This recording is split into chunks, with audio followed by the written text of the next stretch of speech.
¿Qué tal, auditores de Radio Urbana? Habla Sergio Arenas Correa, estudiante de segundo año de Derecho en la Universidad Andrés Bello de Viña del Mar. Los acompañaré con el programa Irreverente Política. Están conmigo quienes serán panelistas del programa, Sebastián Cáceres y Marcelo Arenas. En este segmento de Radio Urbana conversaremos de distintos temas de contingencia nacional, centrándonos en los temas políticos desde una mirada joven. Esperamos llegar a lo más lejos posible dentro de la juventud del Valle de Quillota y alrededores. Ahora los dejaré con los panelistas para que se presenten y dar inicio a nuestro primer programa. Yo soy Sebastián Cáceres, estudiante de Ingeniería Civil Industrial de la Universidad de Playa Ancha. Tengo 20 años y estoy cursando tercer año ya de mi carrera. Hola, mi nombre es Marcelo Arenas, tengo 22 años, estudiante de Kinesiología de la Universidad Andrés Viña del Mar, cursando el primer año de la carrera y anteriormente técnico en prevención de riesgo. Bueno, comenzaremos esta discusión centrándonos en la cuenta pública que hizo el presidente de nuestro país, Sebastián Piñera, el día viernes 1 de junio, donde las contradicciones fueron fuertes. Critica duramente el gobierno anterior de Michelle Bachelet, diciendo que casi el país estaba en la miseria, siendo que la mayor parte de su programa, la mayor parte de lo que él plantea en su cuenta pública es la continuidad a lo que ya estaba empezado por el gobierno anterior. Partamos preguntando, Seba, ¿cuál fue tu mirada desde el punto de vista desde el estudiante, con todo lo que se viene con el CAE, la reforma tributaria que también pega fuerte para el área social? ¿Qué te pareció la cuenta pública de Sebastián Piñera? Desde la mirada estudiantil que se le puede dar, primero, totalmente descontento en lo que plantea el presidente, que plantea primero que la gratuidad no se va a seguir avanzando. Ya no van a haber más jóvenes que van a tener ese privilegio de ser parte de la educación superior, ya que solamente se va a estancar hasta el 70% y no se va a seguir avanzando en la educación superior, y solamente se va a fortalecer la educación técnica universitaria, siendo que uno puede ingresar a la educación técnica, pagar un año completo, y que al final el gobierno te está pagando el año y medio que te va a quedar, o 2 años, depende igual la situación de cada estudiante. Pero aún así quizá una persona con pocos recursos, vulnerable, va a tener que gastar más de 1 millón de pesos en un año en la educación del hijo, y no va a poder quizá estudiar por solamente el hecho de pagar un año, ¿ya? Lo otro, totalmente en contra de lo que plantea de subir el CAE de un 5 a un 10% la tasa de interés, y eso va a dañar a más de la mitad de Chile que está estudiando. Más de la mitad de Chile está endeudado con algún banco por su tema educacional, y ahora ya no van a estar pagando quizás a 30 años, 20 años, 10 años, sino que van a estar pagando al doble. Entonces al final siempre van a ganar los más ricos, siempre va a estar ganando la banca, siempre van a estar cagando a la clase media y a la clase más vulnerable del país. Eso más que nada en términos estudiantiles. Refiriéndome a la reforma tributaria, al principio en la campaña de Piñera planteaba que la reforma tributaria de Bachelet no servía. Eran 7.000 millones de dólares, si no me equivoco, que estaba destinado en esa reforma para poder sustentar la educación pública, para poder sustentar la gratuidad en la educación pública. Y gobierno en su campaña planteaba eliminar la reforma tributaria, hacer otra reforma, y planteaba también que iba a eliminar programas de gobierno que para la sociedad eran muy importantes, y él estaba dispuesto a eliminarlos para poder cubrir los gastos que le conlleva sacar esa reforma, la reforma tributaria. Cabe señalar también que la reforma tributaria plantea un pago de impuestos mayor a los dueños de empresas, ¿ya? No directamente no del trabajador, sino que el dueño de la empresa tenía que pagar mayor impuesto por cada trabajador que tenía. Entonces, simplemente se da cuenta que Piñera quería privilegiar al más poderoso y seguir denigrando a la clase media y a la clase trabajadora. Bueno, más que nada eso, en tema de la reforma tributaria, planteaba que la de Bachelet no servía, y ahora en la vuelta pública pasada la valida. Entonces se ve un discurso de contradicción. Quizá él no la estudió antes de proponer cosas, o quizás se dio cuenta de lo importante que es esta reforma y lo importante que es la educación gratuita, universitaria, en el país. Yo te quiero regresar al momento que hablaste de la gratuidad. En un tuit, la diputada Camila Vallejos dice, en un tono irónico obviamente: si el crecimiento económico fue tan terrible en el gobierno anterior y aún así logramos avanzar a la gratuidad al 60%, me imagino que Sebastián Piñera avanzará mucho más rápido hacia la gratuidad universal con las cifras económicas que presenta, ¿o no? Esto en el contexto de la cuenta pública, obviamente. ¿Crees tú que Piñera le pone una clara traba a la gratuidad universal? Y quizás hasta buscaría frenarla definitivamente. Bueno, obviamente, yo creo que ya frenarla Piñera no puede, porque ya se promulgó la ley y ya es ley la gratuidad hasta el 60%. Eso ya está asegurado para siempre. Pero él ahora lo que plantea es aumentar solamente un 10%. Y bueno, ¿para qué hablar un poco más de las cifras que presenta? Si él fue capaz de alterar las cifras de Chile para poder salir presidente. Entonces, él es capaz de hacer cualquier cosa porque su gobierno o su legislación sea aprobada o sea positiva al momento de que el televidente lo ve, pues. Entonces, bueno, se supone que desde estar en riesgo de ser Chilezuela a estos primeros 80 días que han sido un paraíso casi para Chile en tema económico, mínimo yo creo que la gratuidad universal tiene que avanzar máximo hasta el 90%, teniendo en cuenta que en el gobierno anterior la gratuidad todos los años subía 10%, subía un decil más. Entonces hay que estar pendiente a lo que siga presentando Sebastián Piñera en el ámbito educacional, y obviamente también ejercer presión al gobierno de turno para que siga cumpliendo sus demandas, sus promesas, y que de verdad se hagan escuchar los estudiantes acá en Chile. A mí lo que me sorprende es que, llevándolo a otro tema dentro de la misma cuenta pública, Piñera habla de, como siguiendo el tema de la igualdad, de los accesos a los servicios públicos, de manera gratuita obviamente. Me voy al tema de la igualdad de salarios. Piñera llama a promocionar una mayor igualdad de salarios entre hombres y mujeres, siendo que este proyecto ya está presentado desde el gobierno anterior. Entonces yo te pregunto, Marcelo, ¿qué te parece que la cuenta pública se haya centrado más en criticar al gobierno anterior, en reiterar discursos de campañas, siendo que ya está en un gobierno? ¿Qué te parecen las críticas? Que el más, no sé cuánto será el porcentaje, pero la mayor parte de su cuenta pública fue criticar las gestiones del gobierno anterior, siendo que él muchas de esas gestiones las va a continuar.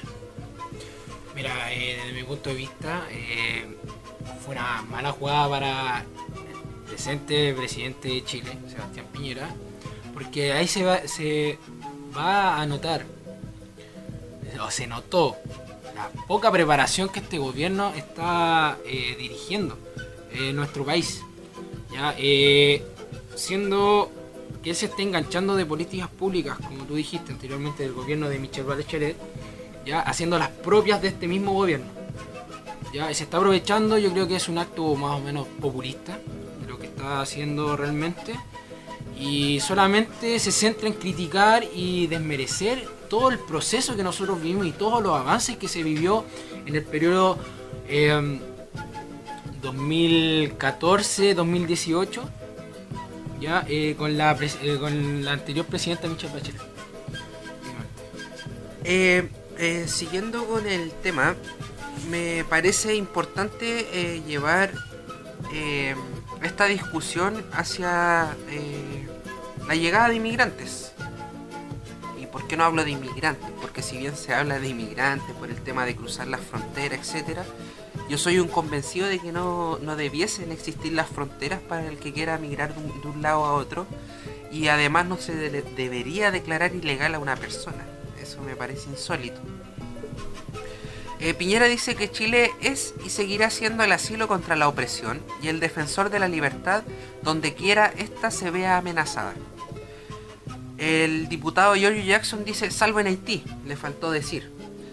Claramente hoy el país o cómo está dirigiendo el país Sebastián Piñera es sumamente discriminador y hace resaltar la peor parte del ser humano, yo creo, en cuanto a la xenofobia, a la exaltación del patriotismo. ¿Qué piensan de acuerdo a las políticas migratorias? ¿Qué piensan de acuerdo a que como la primera ficha de inscripción que salió le exigía hasta color de ojo a los migrantes que escribieran en las fichas de inscripción para poder mal dicho legalizarse, entre comillas, para poder ingresar al país? Seba, ¿qué opinas de acuerdo a la migración masiva de todas formas que se ha generado en el país? Bueno, primero, quizá mi punto de vista que se le puede dar, el gobierno de Piñera se quiere tratar de parecer a un gobierno gringo totalmente, ¿cachai? Pero estamos muy lejos de eso. Hasta la misma derecha que en Chile es una derecha totalmente cavernícola, que no es capaz de abrirse al mundo, no es capaz de recibir asilo, así como lo plantea Piñera en la cuenta pública. ¿Por qué? Porque solamente asegura el asilo a países que son de su misma línea, que son de su misma línea política, le hace el respaldo a sus mismos, ¿cómo te puedo decir? Sus mismos pares de otros países. Por ejemplo, el tema de lo que está pasando en el Medio Oriente, con Israel y Irak, si no me equivoco. El tema de la Franja de Gaza, la marcha de los que están volviendo, no me acuerdo. Pero a ellos sí le recibe el asilo. ¿Y por qué no lo hace a los haitianos, por ejemplo, como lo plantea Giorgio Jackson? Simplemente es por la xenofobia que ellos tienen a la gente que es distinta a ellos. ¿Por qué? Porque a un venezolano, por ejemplo, a un colombiano, ellos siempre le van a recibir el asilo, porque son iguales a nosotros, digamos, pongámoslo en esas palabras. Mismo color de piel, hablan español, tienen otra forma, bueno, tienen otro acento, pero si tú los veis, si un chileno pasa por al lado de un extranjero, sea colombiano o venezolano, no lo va a notar, ¿cachai? Pero a un haitiano, por ejemplo, sí lo va a notar, porque es totalmente distinto a él, totalmente ajeno, algo totalmente ajeno a la cultura chilena, si uno se da cuenta, por ejemplo, lo que se le puede, entre comillas, a la lucha que ha dado la raza negra, por ejemplo, en Estados Unidos, para llegar a lograr la equidad entre los mismos estadounidenses y los extranjeros que están llegando raza de color, se logró una mezcla cultural muy grande, pero eso conllevó una lucha de muchos años por parte de la raza negra. Y ahí se logró, por ejemplo, se logró la convivencia entre un estadounidense y una persona de color. Se ve reflejado en las parejas, que ya no son parejas entre negros, digámoslo así, y entre blancos, sino que existe la mezcla de raza en eso. Entonces, para poder lograr eso, esa variedad, esa equidad entre el inmigrante haitiano y el chileno, nos faltan muchos años. Faltan muchos años de lucha, muchos años de que la política chilena en verdad sea igual para todos, la justicia sea igual para todos, la salud sea igual para todos. Nos faltan muchos años de avance. Entonces, Chile lo único que hizo con lo que sacó ahora Piñera del tema de la migración, que ya no necesitan solamente su carnet o su pasaporte, sino que sacar una visa tanto en Venezuela como en Haití, que necesitan un permiso desde allá en Haití. No lo pueden pedir acá en Chile, sino que tienen que pedirlo allá directamente. Es para acentuar y decir que él es xenófobo, él es racista. Él no le va a negar la entrada a una persona que es distinta, a una persona que es de color. Se le va a negar la entrada, porque ellos necesitan muchos papeles. Y por ejemplo el venezolano solamente se necesita sacar un papel y ya está dentro, pero el haitiano no.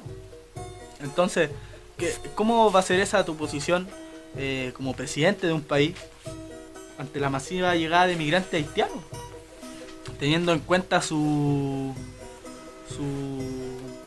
economía y lo que está sufriendo Haití también allá, en base a un bloqueo económico que está haciendo Estados Unidos también en la isla? Y es lo mismo que está pasando en Venezuela. Las crisis de esos países nacen desde un bloqueo económico desde Estados Unidos. Entonces, lo único que está haciendo acá Chile es demostrar su ¿cómo te lo puedo decir? Su prehistoria, su pensamiento arcaico que tiene de no dejar entrar a una persona que sea distinta a nosotros, y distinta, digamos, en solamente el color de piel, porque todos estamos claros que el haitiano viene con una profesión, que el haitiano habla más de 5 idiomas, que el venezolano también vienen con profesiones, y simplemente ellos no están allá porque el bloqueo económico es tan fuerte que no son capaces, no existe el sustento para poder tener a tantos profesionales dentro del sistema público. Entonces ellos migran a otros países, como en Chile, que el sistema privado y el sistema público da muchos recursos para ellos, teniendo en cuenta el valor de su dinero en la bolsa. Entonces Piñera con esto no refleja nada más que la derecha chilena no está dispuesta a aceptar más gente que no sean iguales de nosotros, a gente que tenga otro color de piel, para decirlo más sencillo. O sea, ellos se siguen basando en su ideología, básicamente. O sea, lo mayor que hay son trabas para el ingreso de gente extranjera. Me parece violento la forma en que implementa estas políticas Sebastián Piñera. Así también como me parece violento que se cometan errores de tales magnitud como el querer hacer un protocolo de aborto 3 causales, como el proyecto de ley que bajó de acuerdo a la reparación de víctimas de violaciones de derechos humanos, el mismo estancamiento de la educación en un 70%, que Piñera hable desde un punto de vista patriarcal, hablando de nuestras mujeres, y después que hable de lo que le dijo a la diputada Maya Fernández. ¿Qué mirada tú le das, Marcelo, al tema de la migración desde tu perspectiva personal, súper subjetivamente? Hablemos desde nuestro conocimiento, hablemos desde lo que conocemos. subjetivamente, ¿qué opinas de las políticas implementadas por Sebastián Piñera? Y además que podrías hablar de acuerdo a las trabas que se le están poniendo al hermano extranjero. Mira, primero que nada, personalmente encuentro que esta ley de migración que el presidente Sebastián Piñera está implementando hoy en día es sumamente selectivo. ¿Por qué digo selectivo? Porque solamente, como dijo Sebastián, se ve a las personas que tienen el mismo lineamiento político que llegan acá a nuestro país, sabiendo que la migración, o emigración podríamos decirlo, es un derecho universal, es un derecho humano, ya, para buscar nuevas oportunidades laborales y para mejorar mis condiciones económicas, ¿ya? Lamentablemente esta ley agrede directamente al compañero haitiano, al ciudadano haitiano que viene de una nación precariamente económica, totalmente pobre, ya, que llega a nuestro territorio para mejorar sus condiciones económicas familiares, ya, lo cual Sebastián Piñera, como dijo también Sebastián en este caso, es totalmente xenófobo y también selectivo. Vuelvo a reiterar, selectivo, porque no cualquier persona con esta ley va a poder ingresar. Con las trabas que le están poniendo al compañero haitiano, con solamente que tenga una visa, no puede ingresar con visa turista, que en este caso están ingresando hoy en día a nuestro territorio nacional. Sebastián Piñera está atentando realmente con un derecho humano que es totalmente internacional, ya que es la libre inmigración donde uno vaya a nivel nacional, o a nivel internacional, perdón. Ya, prácticamente eso. Como no se le pone traba al venezolano, y también es un tema totalmente xenófobo, racista, porque no están dejando entrar a personas con distinto color de piel, o personas con distinto pensamiento cultural, o cualquier índole que sea. Bueno, como en Radio Urbana el tiempo es oro, sintetizando, Piñera no dice nada claro, Piñera no explica cómo va a hacer muchas cosas, Piñera critica y a la vez sigue los proyectos del gobierno anterior. Piñera una vez más se pisa él mismo la cola.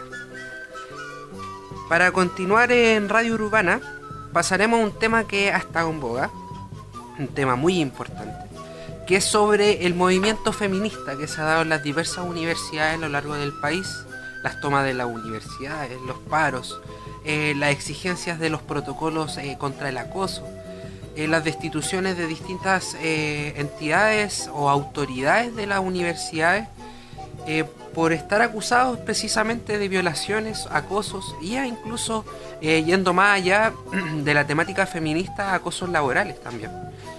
Para contextualizar voy a citar a un medio de comunicación que dice y contextualiza cómo empezó el movimiento feminista. Abro comillas. Fueron las acusaciones de acoso al interior de las universidades las que terminaron por hacer que las propias alumnas convocaran una manifestación masiva que terminó de abrir el debate sobre el feminismo y sus demandas.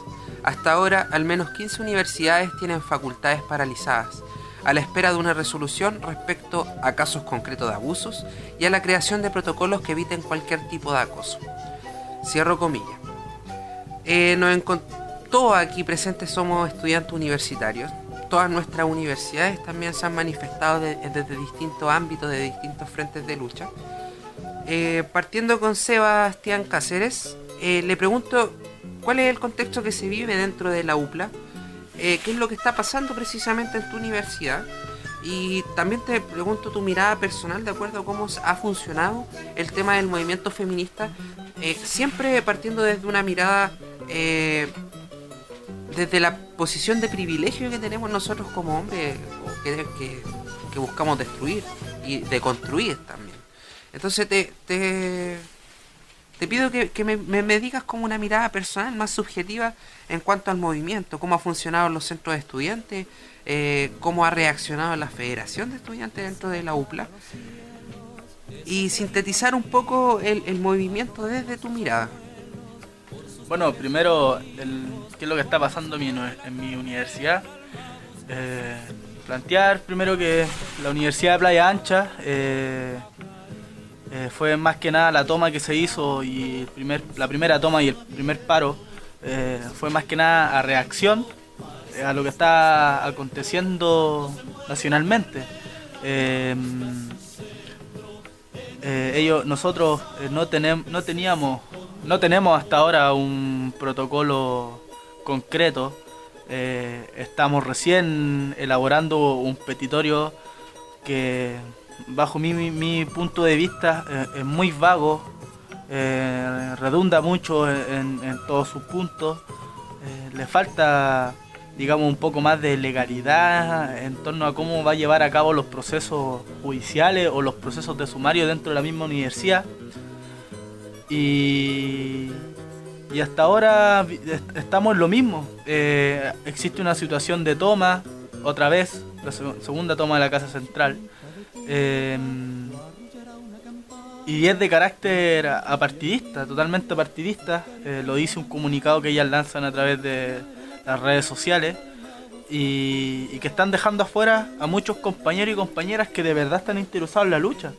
¿Por qué? Porque quizás su movimiento, su partido político tiene mucho que ver con lo que está aconteciendo a nivel nacional y su opinión está siendo totalmente vetada en la asamblea y en la toma de decisiones que tienen que llevarse a cabo para poder validar el protocolo y construir el protocolo para todo el estudiantado.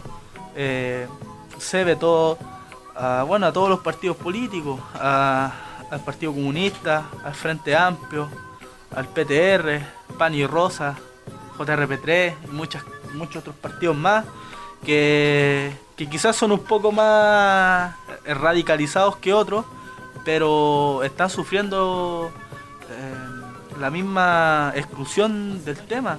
Es casi como que somos ilegales casi dentro de la toma, porque ni siquiera podemos entrar, ni siquiera se puede entrar a la toma si uno es partícipe de algún movimiento o partido político. Entonces, lo que está pasando más que nada en mi universidad, en vez de sumar, está restando mucha gente. Está restando mucha gente por las decisiones de unos pocos que se están pasando a llevar todas las instancias democráticas que se ha tenido en la universidad. Se está pasando a llevar todas las discusiones que se ha dado a lo largo de todas las bases que están en la universidad. Y personalmente, esto no, si se sigue así, no va a funcionar, no vamos a lograr nada. Vamos a alargar un paro y una toma por quizás cuantos meses sin lograr ningún objetivo, así como lo lograron otras universidades, como lo fue la Universidad de Andrés Bello, como lo fue la Universidad Católica en Valparaíso, la Universidad Católica de Valparaíso. Y nosotros seguimos atrasados, seguimos atrás con recién un borrador de petitorio, con muchos problemas en la universidad, problemas de acoso, problemas de cierres de carrera, problemas de cierres de sede, problemas en las pedagogías, y nadie hace nada. No hay ninguna respuesta por parte de los dirigentes de la UPLA, de la institución tampoco. Entonces vamos a seguir quedando atrás en el movimiento y al final no vamos a lograr nada con nada de lo que se tiene en mente. ¿Y qué sucede, Seba, con la Federación de Estudiantes? ¿Tú crees que le falta dirección política a la universidad de parte de su federación, que son el máximo ente representante del estudiantado? Bueno, en torno a la federación, esta federación, digamos, es nueva después de 3 años sin federación, con cero trabajo estudiantil, cero organización. Existían mesa interina, mesa plana, y no cundía la cosa. Y entonces al momento de asumir esta federación, no fueron capaces desde un principio, que estaba dentro de sus propuestas, crear una comisión de género que quizá existía, pero nunca hizo nada, nunca tomó, digamos, como era de la federación, no fueron capaces de tomar las riendas de este movimiento, no fueron capaces de direccionarlo, y lamentablemente se dio en lo que estamos ahora, que unos pocos están pasándose a llevar las bases de la universidad, la representatividad que tiene la federación, porque están pidiendo la destitución de la federación, y simplemente porque no están haciendo lo que ellas quieren. Y lo que está haciendo la federación es seguir las bases, es seguir los consensos que se llegan en los consejos de presidentes. Que si el estudiantado está diciendo que no queremos una toma, porque no estamos para una toma, no estamos económicamente para una toma, ellos aún así lo van a hacer sin respetar la opinión de los demás estudiantes. Pero yo creo que los contextos de toma son radicales en la decisión de estar en una toma. O sea, yo lo puedo decir particularmente desde mi mirada de la Universidad Andrés Bello. Estuvimos 18 días en toma. Y desde nuestro punto de vista, la toma es una medida de presión de primera instancia, siendo que en otras instituciones es la última instancia la toma. ¿Por qué te digo así? Porque nuestras autoridades son totalmente represivas, o sea, los paros son irrisorios. Cuando hay paros no se paraliza la institución, se siguen haciendo clases, el estudiante que quiere va, el que no va, te dejan ausente, y si hay evaluación no te recalendarizan la evaluación. Entonces quizá puede haber un montón de temas por fuera de la temática feminista que en estos momentos están afectando a la UPLA, pero quizás la dirección política de la federación, no sé, los centros de estudiantes se están centrando mucho en lo que está escrito en un reglamento o en un reglamento que sustenta su poder dentro del estudiantado como representante de estos, y no se está representando, no se está mirando la realidad nacional, lo que está sucediendo. Tú me decías que hay casos de acoso y de violación. Quizás desde una mirada casi de la ignorancia, porque no conozco muy bien lo que sucede dentro de la misma UPLA, quizás es entendible que este descontento termine en una toma. Más allá de lo que se haya decidido o no se haya decidido en una plenaria estudiantil o en un consejo de centro de estudiantes. Bueno, mira, es que primero, a diferencia, digamos, entre la Andrés Bello, ponerlo así, la diferencia entre la Andrés Bello, la lucha que dio la Andrés Bello y la lucha que aún se está dando en la UPLA, es que ustedes ya venían con un protocolo trabajado, quizás en años que llevaban trabajando en protocolos, o quizás se dio en la misma instancia el protocolo, pero la diferencia es que allá la participación fue de todo el estudiantado. La forma en que ustedes tienen ya sea para votar y para sentirse representados, es totalmente distinto a lo que tiene la UPLA. Ustedes tienen un alumno y un voto, entonces allá en la UPLA es una carrera de un voto, entonces es totalmente distinto. Ustedes fueron capaces de organizarse, elaborar un buen petitorio, un buen protocolo, y gracias a la toma, como ya lo tenían hecho, elaborado, y lo presentaron a la autoridad, la toma fue más que nada para hacer una presión para que ellos aprobaran rápido el petitorio. Lo aprobaron rápido y ustedes quisieron, bajaron la toma automáticamente. Entonces, ¿qué es lo que pasa en la UPLA? En la UPLA no hay participación de todo el estudiantado al momento de elaborar el protocolo. No existe un protocolo completo que sancione realmente el acoso entre profesores, funcionarios y estudiantes. No existe. Lo único que te dicen es que el proceso va a durar 45 días y va a haber acompañamiento de psicólogos, psiquiatras y abogados si uno quiere seguir en la instancia judicial, pero no hay nada más fuera de eso. No se explican bien las cosas, Nada concreto. no hay nada concreto, entonces se rechaza la toma por lo mismo, porque si nosotros tuviéramos un protocolo completo, listo para presentar, primero listo para ser validado por el estudiantado y posteriormente presentárselo a la autoridad, yo estoy convencido de que la UPLA completa no tendría ningún problema de hacer una toma masiva de la UPLA y para que se apruebe luego ese protocolo.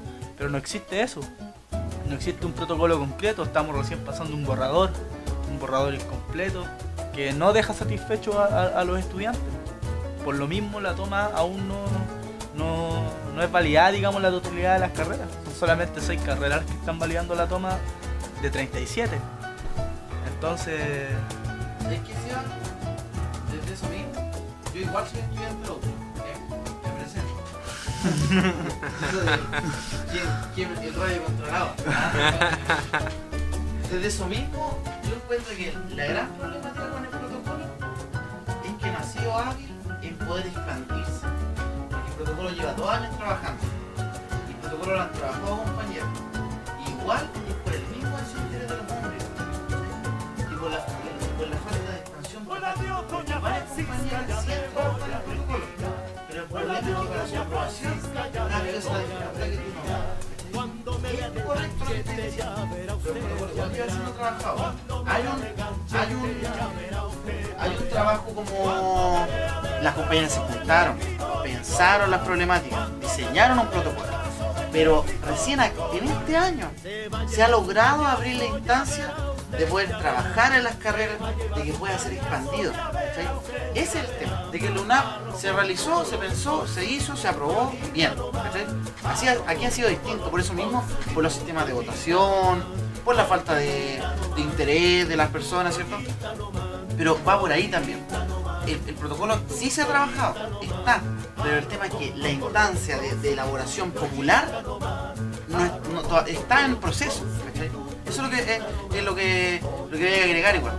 El protocolo sí se armó entre ciertas personas de ciertas carreras que sentían la necesidad de hacerlo porque hay que hacerlo, pero que en este tema de las tomas, las retomas, ¿cierto? No se le ha dado la prioridad absoluta a que el protocolo hay que hacerlo, trabajarlo y proponerlo. Y cuando se proponga ya una cuestión en que todas las carreras lo aprueben, más que aprobar un paro, etcétera, la paralización tiene que darse para que el protocolo sea aprobado. Eso es lo que hay que hacer. El protocolo se trabajó, hay que valorar a las compañeras que se tomaron los 2 años de estar trabajando en ese protocolo, pero ahora lo que hay que hacer es poner ese protocolo como el eje de la lucha en la Universidad de Playa Ancha. Eso es lo que hay que hacer. Y eso no se le ha dado tanto fin entre las disputas personales, en los consejos de presidentes, entre los problemas entre la federación, en la mesa de mujeres. Hay una serie de conflictos que han imposibilitado el poder trabajar en el protocolo en sí. Aquí el personaje principal de la conversación no es las personalidades de los políticos, es el protocolo en sí. Si la toma y los paros tienen que centrarse en el trabajo por el protocolo. Eso es lo que hay que hacer, porque mientras nosotros sigamos peleando los egos, ¿cierto? Van a seguir siendo violadas mujeres, van a seguir siendo acosados hombres y mujeres en estos espacios de la universidad. Ya vamos a hablar próximamente en base a todas las razones. Y esta cuestión de armar un protocolo no es una cuestión banal, no se arma en base a cualquier cosa, es en base a que hay profesores en la universidad que han sido rebotados de otras universidades por casos de acoso, que han violado compañeras, mismos alumnos de la carrera de carrera que han acosado, que han violado compañeras. Aquí hay motivos suficientes. Entonces lo que tiene que hacerse ahora es priorizar el tema del protocolo, como se ha dado en otras universidades.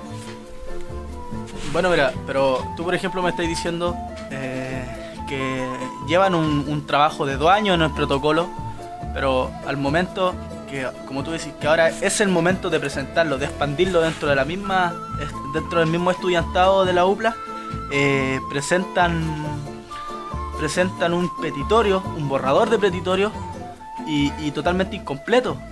Si el trabajo del protocolo es un trabajo de 2 años, ya debería estar el protocolo totalmente listo, totalmente hecho, cosa para que el estudiantado pueda evaluarlo, quizás hacerle algunas rectificaciones y después poder votarlo y validarlo, pero ni siquiera hasta eso, sino que está recién un borrador. Entonces, ¿dónde está el trabajo? ¿Dónde queda ese trabajo de 2 años? ¿Dónde está? Ahí queda el problema. ¿Qué se hizo durante esos 2 años? sí se diseñó este proceso. Yo en lo personal, yo estoy hablando de la experiencia que he tenido desde lo visual. Porque sinceramente uno tiene que asumir esta cuestión. En el protocolo lo han trabajado hombres y mujeres de distintas carreras. Yo en lo personal no he participado en esto, pero yo sí valoro porque sí han trabajado compañeras de mi misma carrera y lo han estado y lo han sacrificado tiempo, han sacrificado paciencia, han dado los espacios públicos para poder trabajar en eso. Entonces, siento que esta es la ventana para que puedan trabajar. Hay que hacerlo. Tienen que ponerse las pilas. Pero el problema central es el tema de los egos políticos que se toman los consejos, que imposibilitan poder trabajar tranquilamente, con paciencia, ponerse a trabajar centrado en esto. El tema de estos borradores y todas estas cuestiones es porque el protocolo, claro, se diseñó una base. Pero claro, a la hora de ponerte a conversar con un millar, varios compañeros que representan a distintas carreras, van a haber voces cruzadas y ahí es cuando el problema se profundiza, ¿cierto? Pero sí hay que valorar el trabajo de varias compañeras que ya hace tiempo atrás, cuando la ola del feminismo recién empezó, se dieron cuenta de las problemáticas que habían y que había que trabajarlas. Y hay que felicitar ese proceso. Ahora lo que hay que hacer es continuar con eso, profundizarlo y seguir trabajando en esa tarea. Sintetizando entonces, el problema va de la UPLA va más allá del tema feminista, se centra más en la problemática o en la disputa constante entre los partidos políticos o movimientos políticos dentro de la universidad. Vamos a pasar a hablar con Marcelo, a preguntarle qué sucede en la Universidad Andrés Bello, cómo se vivió este proceso de toma como primera instancia de medida de presión hacia la autoridad, cómo nace este movimiento feminista dentro de la Universidad Andrés Bello, contextualizando que es la segunda toma en la historia de la Universidad Andrés Bello que se realiza, siendo un protocolo aceptado, cómo se llevó ese proceso a cabo, los medios de la asamblea, los votos. Tengo entendido que hubo una representatividad del 70% cuando se hicieron los plebiscitos para la ratificación de la toma. O sea, hubo más participación para ratificar una toma feminista que la gente que votó para elegir a la Federación de Derecha que nos representa hoy en la Universidad Andrés Bello. Ya, bueno, el tema de la Universidad Andrés Bello parte principalmente por la toma de derecho. ¿Cuáles fueron los motivos por qué derecho se fue a toma? Fue principalmente porque el ex decano Juan David Terraza abusó y acosó sexualmente de una trabajadora de la institución. Ya también acosó a la pareja de la misma afectada en la misma ocasión. Bajo esas circunstancias respectivas, podríamos decir que la universidad reaccionó en cadena, ya que se hizo la asamblea de mujeres y se empezaron a dar testimonios que han pasado en la universidad y que ciertas escuelas, sumándome, y ciertas facultades no han hecho nada al respecto. ¿Qué puedo decir? En este caso, yo como estudiante de kinesiología, en la escuela de kinesiología, hay una compañera que fue directamente afectada, donde fue abandonada prácticamente por la escuela de kinesiología, porque fue afectada y abusada y violentada sexualmente por un compañero de carrera, ya la cual la facultad no fue capaz de parcelarlo, ya, y tampoco sancionarlo. Ya, bueno, empezaron en la asamblea de mujeres, empezó a dar el ambiente de confianza, ya, y se llegó al consenso de que la toma se ratificara. Ya, principalmente hubo una unión, yo creo que una empatía con las compañeras que fueron afectadas y acosadas sexualmente o laboralmente en la institución. Y se empezó todo este movimiento. Ya, como dijo anteriormente Sergio, se aceptó el 95% de los petitorios de este protocolo, que es lo que llevó a este movimiento feminista, ¿ya? El movimiento feminista del UNAV. Lo cual se sintió satisfactoriamente, se aceptó, y voy a ratificar. Hubo empatía de los participantes de la Universidad Andrés Bello, del alumnado de la Universidad Andrés Bello, con respecto a estos temas. ¿Ya? Yo, interrumpiendo, quisiera dar mi mirada desde la Facultad de Derecho. Yo estudio Derecho en la Universidad Andrés Bello, como ya dije en mi presentación. Nosotros 4 días antes de la toma general de la universidad tuvimos asamblea y decidimos, desde esa plenaria estudiantil, decidimos tomarnos la universidad sin plebiscito, sin elecciones anteriores, y para esto yo creo que este fue el puntapié inicial, que fue debido a las denuncias de acoso sexual contra el decano Juan David Terraza, contra una profesora y contra un par de estudiantes más, compañeras de nosotros. Considero que esa toma de la Facultad de Derecho fue el puntapié inicial, el empujoncito que le faltaba al estudiantado de la Universidad Andrés Bello para decidir tomarse la casa de estudio en su totalidad. Fue una toma que duró 18 días, por lo demás se aceptó el 95% del petitorio, sin penas de por medio, refiriéndome a que hubo hartas amenazas de desalojos por parte de la fuerza pública, intentos de desarticular el movimiento, pero las compañeras se mantuvieron firmes en la lucha, se mantuvieron firmes en las discusiones. Tuvimos una federación de estudiantes que en ese momento no nos representó nada, o sea, nos dejó casi a la suerte, de lo que podía o no podía pasar, buscando siempre ellos como Federación de Estudiantes de Derecha defender los intereses de la universidad y de las autoridades de la universidad.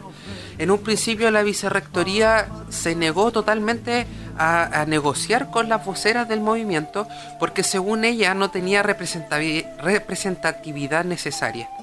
Se realizó un plebiscito. El 70% de la comunidad estudiantil, con la mayor votación también en la historia de la UNAV, con alrededor de 4.000 votos, se ratifica la toma y le da el poder necesario a las voceras del movimiento para llevar adelante el petitorio y posterior trabajo en las mesas para negociar. Hoy sabemos y tenemos la convicción o tenemos la esperanza de cierta forma, aunque sea un poco incierta la esperanza, de que se van a hacer las mesas de trabajo, que va a ser multiestamental. O sea, va a incluir hasta los trabajadores que están contratados por empresas externas. O sea, la lucha fue más allá de lo que se buscaba. Se aceptó el 95% del petitorio, como ya decía, y se esperaba mucho menos en verdad. Así que fue solo ganancias para este movimiento. Fue una toma que se siguió estudiando dentro de la toma, para los que dicen que las tomas es para la gente floja. Se siguió estudiando, se siguieron realizando actividades, hubo talleres de poesía, hubo stand-up comedy con la protagonista del libro Soltera, no recuerdo bien el nombre, ¿verdad? Pero hubo diversas actividades dentro de la toma. Había ley seca total, no hubo destrozo, el inmueble está totalmente cuidado, se devolvió en perfectas condiciones y ya el día lunes retornamos, el día lunes 4 retornamos a las clases. Entonces solo hay cuentas positivas en cuanto a la toma que se realizó en la Universidad Andrés Bello. Y creo también que la toma de la UNAV fue el puntapié inicial para que las otras universidades más tradicionales de la zona se empezaran a manifestar en favor de esto. Continuando, vamos a hablar del territorio. Salgamos un poco de la realidad de las universidades, porque somos de cierta forma privilegiados de poder recibir la educación superior en nuestro país, que es un bien de consumo prácticamente la educación. Enfoquémonos en el territorio. Cómo expandir, cómo sacar el movimiento feminista y empapar a toda la gente del movimiento feminista y lo que esto significa. Cómo nosotros podemos pasar de un feminismo universitario a un feminismo ya como lucha de clases, definitivamente. ¿Qué opinas al respecto, Seba? Bueno, igual lo que se vive en el territorio es algo muy distinto a lo que es la vida universitaria y lo que está pasando en la universidad. Como decían, la universidad, el logro máximo que se puede lograr en la universidad es que sea aprobado el protocolo, que sea llevado a cabo, sean expulsados los profesores, estudiantes o funcionarios que ejerzan acoso sexual o violaciones, y que eso siga perdurando en el tiempo. Y ese es el logro máximo que se puede lograr, que puede tener en una universidad. Pero lo complicado es cómo llevar esto al territorio. Es cómo dejar que el hombre le pegue a los hijos, que el hombre le pegue a la mujer, que el hombre porque llegue curado le dan ganas y la maltrata, de que el hombre porque quizás el loco sintió tanto celo que la mató. ¿Cómo llegamos a esa deconstrucción del hombre? Porque la universidad es fácil enriquecerse con teoría feminista, es fácil escuchar a las mismas compañeras que han sufrido eso, es muy fácil. Pero ¿cómo lo hace eso en la Pobla? Esa es la gran duda que yo creo que los estudiantes tienen que tener en la cabeza.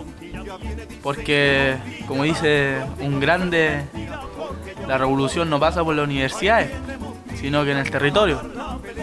Entonces, es como nosotros somos capaces de cambiar esa mentalidad de la persona común y corriente, de la persona que lamentablemente no tiene el acceso a la educación.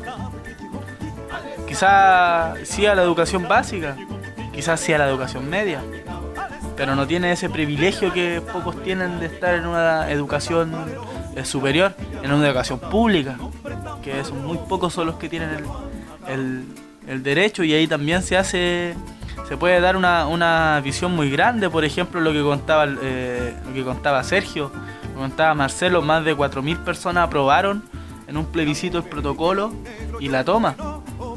Y eso no se ve reflejado en una universidad pública. En una universidad pública ni siquiera el 10% del estudiantado es el que vota. Entonces ahí donde está la cosa, donde está la mayor cantidad de personas que son parte del territorio. Porque para entrar a una universidad ya hay que ser un privilegiado. Para entrar a una universidad pública hay que ser mucho más privilegiado. Es mucho más la competencia que existe ahí entre los mismos estudiantes. Llegar a la educación privada es un acceso mucho más fácil. Podís seguir teniendo todavía hasta las patas, pero vaya a estar estudiando. Y ahí es donde llega la mayor cantidad de personas, al estudiante que le da mal a la PSU pero quiere seguir estudiando, no quiere perder el año, siempre se va a ir a la universidad privada. Entonces, es como nosotros aplicamos lo mismo en el territorio. ¿Cómo hacemos que las mujeres de la Pobla, las mujeres del territorio, sean capaces de empoderarse y decirle, oye loco, para esto? Porque aún así, por ejemplo, cuando surgió el movimiento Ni Una Menos, que fue en rechazo a ese periodo de máximo que hubo, creo que fueron casi 20 femicidios, ¿cómo le decís en la Pobla que eso está mal? Más allá de lo que diga, no, sí, eso está mal. ¿Pero qué vayas a hacer tú para cambiarlo? ¿Cómo tú convencí a la mamá que está en la casa, que está trabajando, que tiene que cuidar a su hijo, que tiene que educar a su hijo que están en pleno desarrollo, que eso está malo, que eso no se debe hacer. Si quizás en la misma casa están viviendo eso, que quizás la misma niña en el colegio está viviendo eso, y los papás no saben, ¿cómo ellos son capaces de cambiar eso? ¿Cómo desde la universidad, donde uno dice, ya, pero yo sé que si yo cambio, va a cambiar todo?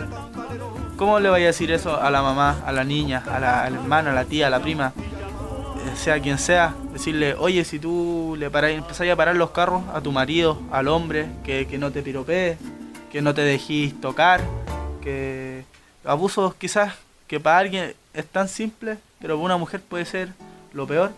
¿Cómo tú le decís, cómo haces tú que ella diga, ya, yo tengo que hacer parar esto, yo tengo que cambiar, está en mí cambiar esto? ¿Cómo hacemos eso? ¿Cómo, en vez de restar al hombre de la sociedad, del movimiento, lo sumamos para que cambie su mentalidad? ¿Cómo hacemos eso? Ese es el gran problema del territorio. Que en el territorio de verdad es donde se vive, donde está la vivencia más brígida de lo que es el machismo, el capitalismo y el patriarcado. Eso se vive en el territorio. Entonces, ¿cómo podemos cambiar esa realidad? Quizás a los más grandes no se les puede hacer ese cambio. Pero nosotros, ¿cómo nosotros llegamos a la población joven? A ese joven que no trabaja, a ese joven que no estudia, o a ese joven que solamente trabaja, porque el que estudia se supone que está en la universidad, tiene el acceso a ese conocimiento. ¿Cómo llegamos a esa persona? ¿Cómo le decimos, oye, loco, desconstrúyete, es momento de avanzar, sálete de la prehistoria, deja ese pensamiento arcaico? El hombre y la mujer son iguales. Entonces, ¿qué vamos a esperar de la sociedad? ¿Qué vamos a esperar de la sociedad del futuro si no somos capaces de cambiar al joven? Porque al final el futuro está en nosotros. Si nosotros logramos cambiar, el futuro va a ser distinto. Pero si logramos mantener estas costumbres machistas, de pegarle a la polola, de pegarle a la esposa, de matarla, de pegarle a los niños, lo más básico, no las cambiamos, va a seguir siendo este mismo mundo y vamos a estar siguiendo dentro del mismo mundo del patriarcado, del mismo sistema. Entonces, es muy difícil. Y bueno, y esto también se enlaza con la política también que quiere ejercer el gobierno en torno a lo que es el feminismo y la equidad de género. El proyecto más grande que presentó Piñera en la equidad de género fue subirle la ISAPRE al hombre, pero ni siquiera fue que la mujer va a seguir pagando lo mismo y el hombre va a pagar más. Ni siquiera fue eso, sino que la mujer va a pagar la misma cantidad que paga el hombre. No, el hombre va a pagar la misma cantidad que paga la mujer y un poco más. Entonces al final, ¿qué equidad de género tenéis? Al final estáis siguiendo financiando el mismo negocio. Entonces, ¿cómo vamos a ser capaces de lograr un cambio si hoy en día tenemos un gobierno que nos está desfavoreciendo totalmente el movimiento que está existiendo feminista acá en Chile? Yo creo que la tarea es ardua. Es pesado el tema de cómo hablar y sacar el tema desde las universidades, desde la posición de privilegio de ser estudiante universitario, como tú decías, y llamar a la autoeducación, además, llamar a convencer, llamar a conversar también con el de la pobla, con el cabro que no le llegan estas como lecciones de vida que nos ha tocado vivir a nosotros en torno a las distintas tomas, paros, distintas movilizaciones o marchas en las que nos hemos manifestado. Marcelo, te quería pedir una mirada personal en cuanto al movimiento feminista, saliendo un poco de la realidad universitaria, saliendo un poco también de cómo sacar el feminismo desde la universidad y llevarlo al territorio. Una mirada personal, ¿qué te parece la lucha de las compañeras desde nuestra posición de hombres privilegiados al final?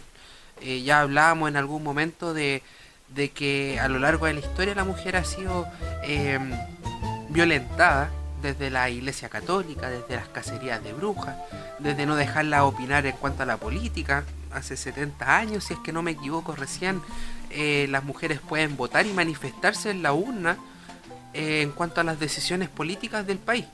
¿Cuál es tu mirada personal al respecto en cuanto al movimiento feminista? En cuanto a las demandas que ellas exigen más allá de las universidades. Yo encuentro que está totalmente bajo norma, totalmente de acuerdo de que las compañeras, que las mujeres, toda nuestra comunidad esté a favor del feminismo o que implanten su metodología. Yo encuentro que la mujer y el hombre son igualmente, tienen los mismos derechos, no hay uno mayor ni superior que el otro. Ya, nosotros, como tú mismo dijiste, somos privilegiados de ser hombres porque tenemos mejores garantías. Pero ¿por qué? Llevo a la cuestión. ¿Por qué la mujer no puede gozar de los mismos privilegios que nosotros tenemos?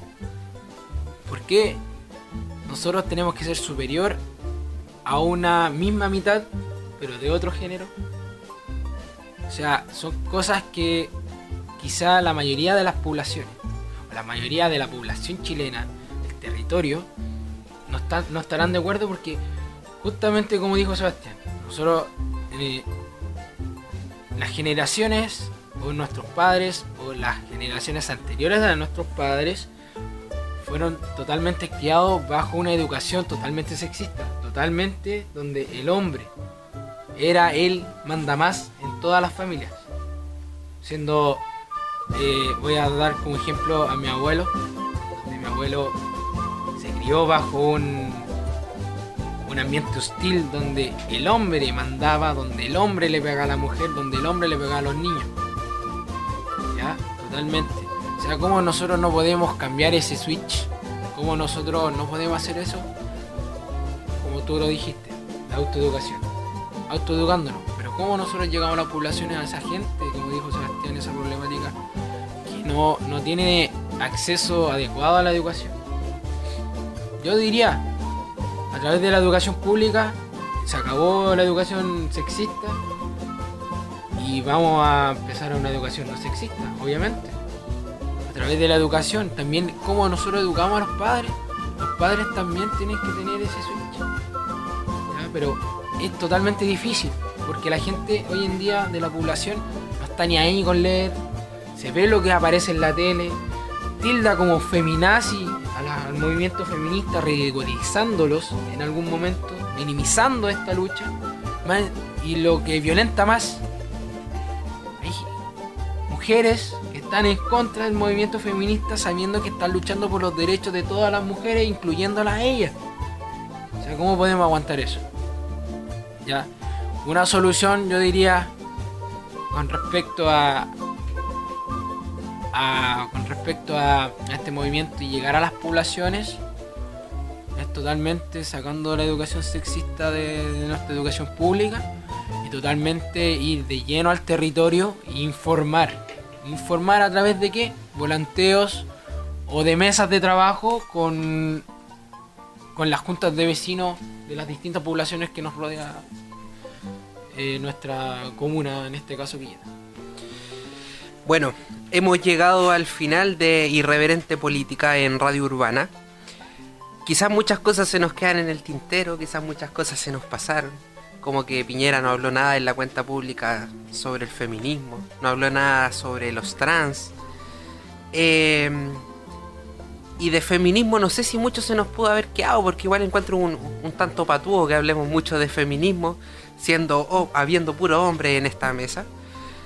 Pero bueno, todo el ánimo a las compañeras que están luchando en esta causa. Y cierro con una frase de una gran feminista, yo creo. Hay que luchar y luchar aunque en ello se nos vaya la vida. Gladys Marín. Con esto terminamos el programa de hoy de Irreverente Política y será hasta la próxima.